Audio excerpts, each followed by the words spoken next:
25년 10월 22일 23시 45분 비트코인 15분봉 차트입니다. 들고 있던 롱 포지션이 어제 새벽에 계속 급등이 나오는 걸 보고 자러 갔는데 자고 일어나니까 다시 제자리에 와 있었어요. 그래서 결국 들고 있던 롱 포지션을 익절을 하지 못하고 이 저점이 깨질 때 손절이 나갔습니다. 그런데 이때 이 미실현 손익 놓친 거를 아쉬워하면 안 되고, 처음에 손절 라인이 여기였었잖아요. 그런데 이 손절 라인을 여기로 올렸으니까 이만큼 리스크가 줄어들었어요. 거의 반으로 줄어들었거든요.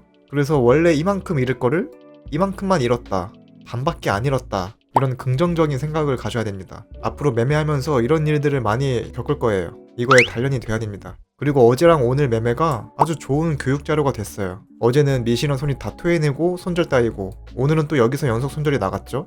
이 부분을 한번 복기를 해보겠습니다. 처음 비트 내려오면서 손절이 나갔을 때 그때 저는 어떻게 봤냐면, 우선 이 저점과 저점을 이어주고 이 부분에서 이 추세선을 하방 돌파를 했기 때문에 추세가 하방으로 터질 걸 염두에 두고 차트를 보고 있었어요. 그리고 이때 4시간 봉을 보면 4시간 봉도 장대 음봉이 나오면서 다음 봉에서 하방 이탈이 될랑말랑 하고 있었는데, 다시 15분 봉으로 보면 처음에 하방 이탈을 노리고 숏에 진입을 했죠. 여기 윗꼬리 고점 손절 잡고 숏 진입했다가 손절이 한번 나갔습니다. 그리고 추세선 안으로 다시 들어오길래 추세선 이탈 휩쓸 수도 있어가지고 다시 롱으로 스위칭을 했죠. 롱으로 스위칭을 했는데 이렇게 삼각수렴이 나오고 있어서 삼수 하방 이탈하게 되면 바로 숏으로 스위칭을 하려고 숏 트리거 주문도 미리 걸어놨어요. 그런데 삼수 하방 이탈하더니 다시 말아올리는 휩수가 나와가지고 다시 롱으로 스위칭을 했는데 또 저점이 털렸어요. 그리고 이딴 식으로 무빙이 나왔는데, 지금 이런 V자 무빙이랑 여기 이탈하는 부분에서 이렇게 횡보가 나오면은 이거는 어쩔 수가 없어요.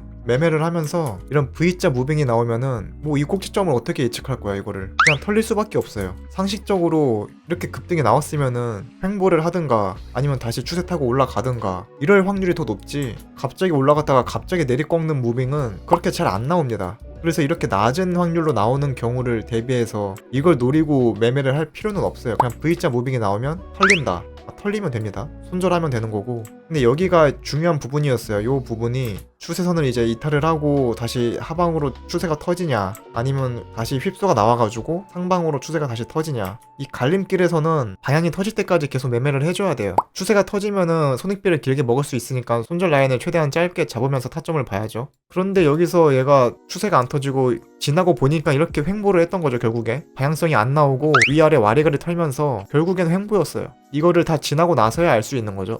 횡보였네. 이거 이전 관점 영상 보시면 아시겠지만 이렇게 비슷한 무빙이 나오는 게 있을 겁니다. 근데 재수없게 어제랑 오늘 이 무빙이 매매하면서 가장 피해야 될, 무조건 손절이 따일 수밖에 없는 무빙이 두 가지가 같이 나왔어요. 그래서 어떻게 보면은 뭐 손절을 했기 때문에 재수가 없겠지만 오히려 좋다. 이 짧은 시간에 이 두 가지 경우의 수를 모두 배울 수가 있어서 오히려 좋은 경험이 됐어요. 그래서 오늘 연속으로 손절했던 사람들은 한번 매매를 복귀해보세요. 본인이 어떻게 비중을 실었는지. 그냥 기계적으로 똑같이 연속 손절을 해도 다음 매매 때 비중을 원래 원칙대로 진입을 하신 분은 잘하신 거고, 그런데 연속으로 털리는 거 보고 멘탈이 갈려가지고 비중을 크게 진입하거나 한 방에 복구하려고 잃었던 금액 모두 몰빵하는, 이렇게 자기 마음대로 비중을 조절한 사람들은 이제 그 사람들이 매매를 못하는 거예요.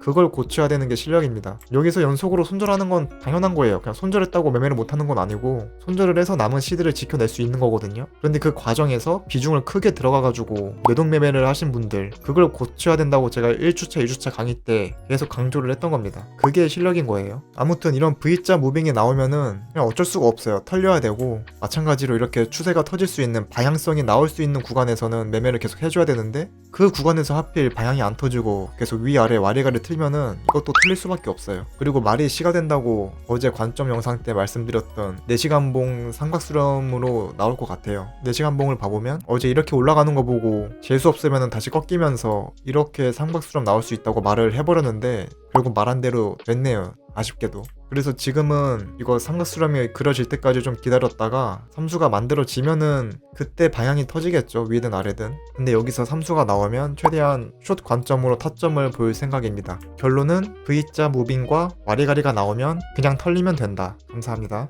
코인 선물 트레이딩에 대한 모든 걸 무료로 알려드립니다. 지금 바로 MJ 트레이딩 마스터 클래스를 신청하시면 6주 동안 매주 라이브 방송을 통해 코인 선물 트레이딩에 대한 모든 걸 배울 수 있고, 강의를 수료하신 분들은 실시간 진입 타점과 다양한 정보들이 공유되는 MJ 트레이딩 룸으로 초대를 해드립니다. 이번 기회에 트레이딩을 제대로 배워보고 싶으신 분들은 상단 고정 댓글에 있는 링크를 통해 마스터라고 입력을 하시면 안내해드립니다. 감사합니다.